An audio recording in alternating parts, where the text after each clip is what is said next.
رئيس مجلس إدارة نادي الهلال. مساء الخير سمو الأمير. اهلا، مساك الله بالخير، اسعد الله مساكم مساء الجميع.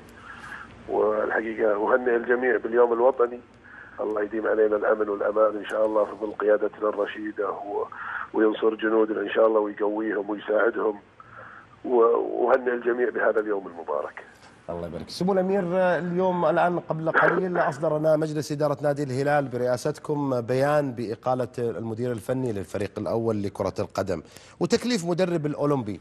واضح من البيان أنه كان في نقاشات أن الموضوع هل بدأ بعد مباراة الاتفاق ولا ملاحظاتك بدأت منذ بداية الإعداد أو منذ بداية دوري جميل؟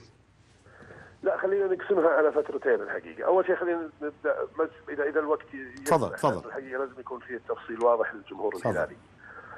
طبعا اختيار المدرب ما تم اعتبار الحقيقه، وفيه من يعني الحقيقه هي يوصل للجماهير الهلاليه عبر وسائل الاعلام ان المدرب لا يملك سيره ذاتيه ولم يحقق بطولات، وهذا كله غير صحيح. اخر 3 بطولات لعبها المدرب هذا حققها، منها دوريين متتاليين مع فريق، وصعد مع فريق امريكا المكسيكي اللي يعتبر من اغنى، يعني قصدي انتقل الى فريق امريكا المكسيكي اللي يعتبر من اغنى الانديه في امريكا الجنوبيه، وحقق معهم بطوله قاريه اعتقد. يعني بطوله اكبر حتى من بطوله الدوري. على كل حال المدرب الحقيقه بدا بالاعداد بدايه جيده. جلسنا معه طبعا قبل التعاقد في البدايه، اجتمعت معه ومع 3 مدربين اخرين، مو انا بالحالي، لكن حصل اجتماعات معه. المدرب قال كلام جميل جدا عن طريقته وسياسته وطريقه تدريبه وطريقه اختيار اللاعبين، وقال لنا بالحرف الواحد ايضا انكم انتم اعرف بالفريق وانا اثق باختياراتكم واعرف انكم بتجيبون اللي من صالح الفريق. شاهد مباريات الفريق خلال الموسم الماضي، عرف او قال لنا ايش المشاكل اللي يعتقد هو انه يقدر يعالجها. بعدها تم التعاقد معه. بدأ بداية طيبة الحقيقة في المعسكر.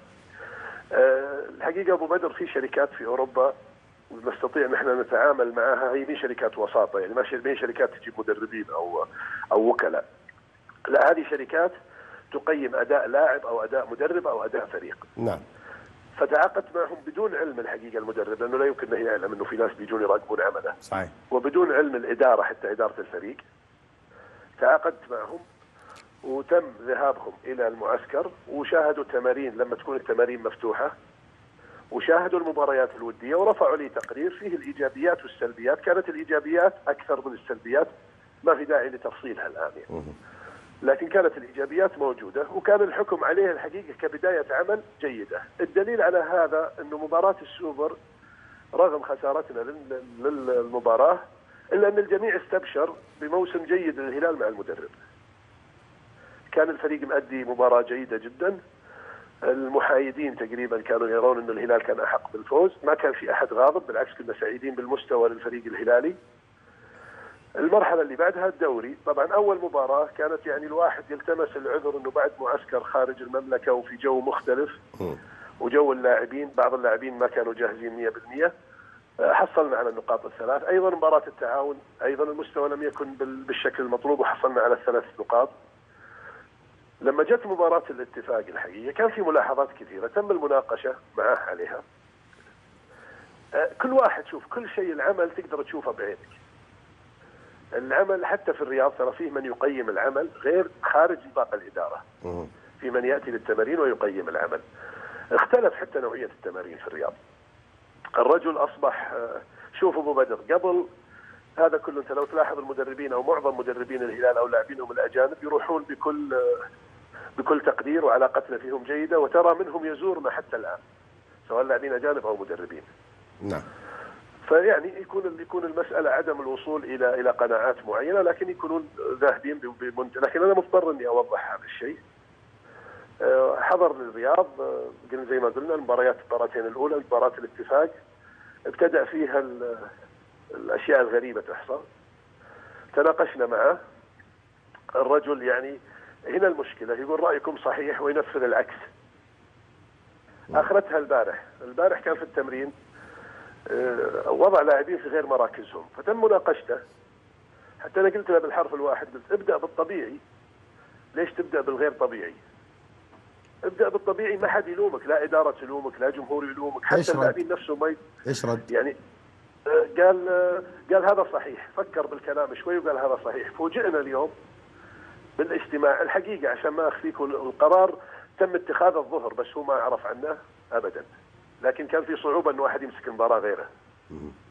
لكن فوجئنا باجتماع الظهر اليوم مع اللاعبين بانه يوضع لاعبين في غير مراكزهم. طبعا انا افهم انه مثلا عندك 3 مهاجمين، ياسر، ناصر، ليو، الجاهز منهم بتلعبه ما عندي مشكله.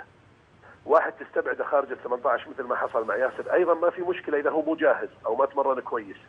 مين هنا النقطه؟ عندك ظهيرين يسار، مين تلعب منهم الاجهز؟ يعني لو افترضنا ياسر الشهراني كان موجود لكنه مو بوضعه الجيد في التمارين، لو لعب احد بداله ما في مشكله بس في مركزه. لكن لما تكون عندك مراكز لا هم مصابين ويتمرنون كويس وانت تمدح اداء، هو بنفسه امتدح ناصر الشمراني في الاعلام وايضا امتدح لنا اداء ليو. يعني امس كان يمتدحها بشكل مثل مدح الناصر. فلما تخليهم الاثنين على الكراسي جنبك وتبدا، الحقيقه الشيء الوحيد اللي ما نقدر نحكم عليه النوايا من الداخل، هل هو يعمل هذه الاشياء اللي تتم اقالته او لا؟ انا ما اعرف. كم التكلفه الماليه سمو الامير لاقالته؟ يعني هذه انا اعتقد الان طبعا العقد عند المحامي ولا استطيع اني اجاوبك بدقه الان. بس حتكون مبلغ كبير يعني؟ لا ما حيكون كبير مره ان شاء الله، لا ما حيكون كبير، ولكن حتى هذه فيها يعني هل هو فعل هذه الاشياء اللي تتم اقالته ولا لا؟ وهذا اللي انا تكلمت معاه اليوم حتى. قلت انت قاعد تعمل الاشياء هذه، انت تبغى تمشي تقدر تقول له ابغى امشي بس مو بالطريقه هذه انك تضيع الفريق. في اليوم كلام، عفوا سمو الامير، في كلام. لا انا بكمل ان الرجل عنده القدره، والدليل ان عنده القدره ما حصل في مباراه السوبر وما حصل في الاعداد كان شيء جيد. وظف اللاعبين بشكل ممتاز. المدافعين في الاعداد كان يمسكهم ويعمل لهم التنظيم الدفاعي المعين. لاعبين الوسط كذلك، المهاجمين. فكل عارف مهامه. انا اعتقد حتى نوعيه التمارين ساءت. هل هو منشغل بامر؟ كان عنده ظرف عائلي اتذكره شرح لنا اياه. طبعا الظرف العائلي مو مجال للتفصيل الحديث عنه الان. هل هو مشغل ويبغى ينهي عقده ويروح؟ هل هو عنده عرض كما سمعنا من المكسيك الان ويبغى يروح؟ ما نعرف الحقيقه. لكن تصرفات رجل يقول اقيلوني. فالحمد لله ان الان احنا حاصلين على 9 نقاط، جايتنا فتره توقف. مباراة الرائد حيستلمها المدرب الفريق الاولمبي، وان شاء الله انه يكون في مدرب خلال فترة التوقف موجود في الرياض باذن الله. في واحد في بالكم؟ في كذا واحد الحقيقة، لكن ما نقدر نحدد اي اسم بالضبط. سمو الامير، الان انتم اتخذتوا قرار في الجهاز الفني، الكثير من الجمهور الهلال عندهم ملاحظات على الجهاز الطبي، تقييمك لجهازكم الطبي؟ شوف، الجهاز الطبي طبعا يشرف عليه دكتور قضى مع المنتخب الفرنسي فترة طويلة، دكتور مشهود له بكل. الناس تعتقد انه بوبا هي اللي تعالج، وهذا غير صحيح. انا وصلتني رسائل كثيره حقيقه بهالامر. بوبا، شركه بوبا كراعيه لنادي الهلال بالعكس احنا تشكر على عملها اللي هي تقدمه كتجهيز اماكن العلاج كمستشفيات اذا احتاجوا اشعاعات، اذا احتاجوا. ما لها علاقه، يعني ما في طبيب بوبا يجي لكن ما يشرف على العلاج، ينسق مع الجهاز الطبي. بعض الاصابات الحقيقه كانت يعني في لاعب مثل ياسر الشهراني تعافى من إصابة، ولكن في إصابة ثانية بدأت له مع التمارين في منطقة مختلفة تماما. فأنا ما أعتقد أنه إن شاء الله في مشاكل في الجهاز الطبي. طيب. في مشاكل بس الهلال مركز عليه، خليني أكون معك صريح. يعني لو حدثت هذه المشاكل في أندية أخرى لن يتم التركيز عليها كما يحدث في الهلال. في تلقى أندية ثانية لاعبين نفس الحكاية. طبعا هذا مهم ملامة في الجهاز الطبي حقهم، ولكن إصابته تستدعي الوقت للعلاج. مو هو تأخير أو سوء علاج منهم، لا، نوعية الإصابة هذه مدتها يعني. طيب سمو الأمير، فهد المفرج يتعرض الفترة هاي أيضا لانتقاد وفي تركيز عليه من بعض. والله بالعكس، فهد المفرج يمكن قال لي هالرأي عن المدرب الحقيقة. وفهد المفرج إذا أنت تبي تعرف فهد المفرج، أنا ما لي علاقة ما يقال بالإعلام، أنا سبق أني قلتها عندك في الاستوديو. فهد المفرج يتعامل مع إدارة الفريق كإدارة فريق، هو ليس مدير مركز إعلام. بعض اللي ينتقدونه يعني يبونه يكون متعاون، يريد متعاون يعني. بالضبط. وهذا لم يحدث الحقيقة من فهد تحديدا. يعني ما يسرب يعني أخبار. بالضبط. هذا اللي هم يمكن يبغونه من فهد، ولن يحصل له من فهد. فهد يؤدي عمله بكل عدل بكل حزم، يطبق كل القوانين على الكبير قبل الصغير. الشده اللي يقولون فيها فهد يعتبر شديد ومحبوب، وهنا هذه الشعره اللي صعب يمكن اي مدير فني. شديد على اللاعبين جميعهم ومحبوب من اللاعبين جميعهم. والدليل انه اللاعب اذا بغى شيء من اللي معاقب، لاحظ لاعب معاقب تم الخصم عليه من فهد نفسه، اذا احتاج شيء من الاداره يوصي فهد. فهذا الدليل انه فهد يعطيهم حقوقهم وفي نفس الوقت ياخذ منهم حقوقهم اذا او يعني يعاقبهم اذا اخطاوا. سمو الامير كارينيو كالديرون ينفعون للهلال؟ ما ابغى اتكلم باي اسماء الان يا ابو بدر.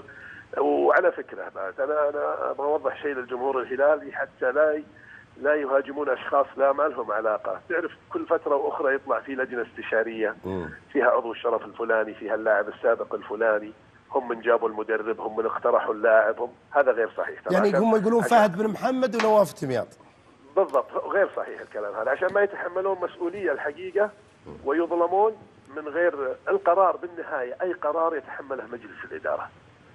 يعني اذا في سخط خلوه على مجلس الاداره، الناس اللي برا هذول ما لهم علاقه ترى. يعني ما يتحملون مسؤوليه شيء، لا هم اختاروا. هم اذا احنا احتجنا استشارات ترى في اسماء ثانيه كثيره في مجالات اخرى، بما فيها المجالات الطبيه على فكره، بما فيها المجالات الاعلاميه، بما فيها المجالات القانونيه، مو بس في كره القدم. كل ناس لهم مستشارين، تستشير هذا في المدرب بس يمكن ما تستشيره في لاعب اجنبي، خبرته في المدربين اكثر. سمو الامير اليوم تستشيره بلاعب اجنبي بس ما في يعني. فما ابغى احد يظلم اسماء معينه، سواء الامير فهد سواء الكابتن نواف التمياط، بانهم مثلا هم من احضروا فلان او هم من جابوا فلان. غير الكلام هذا غير صحيح على الاطلاق. سمو الامير سعود كريري اليوم وقع مع الشباب. والله سعود لاعب كبير ولاعب محترم الحقيقه.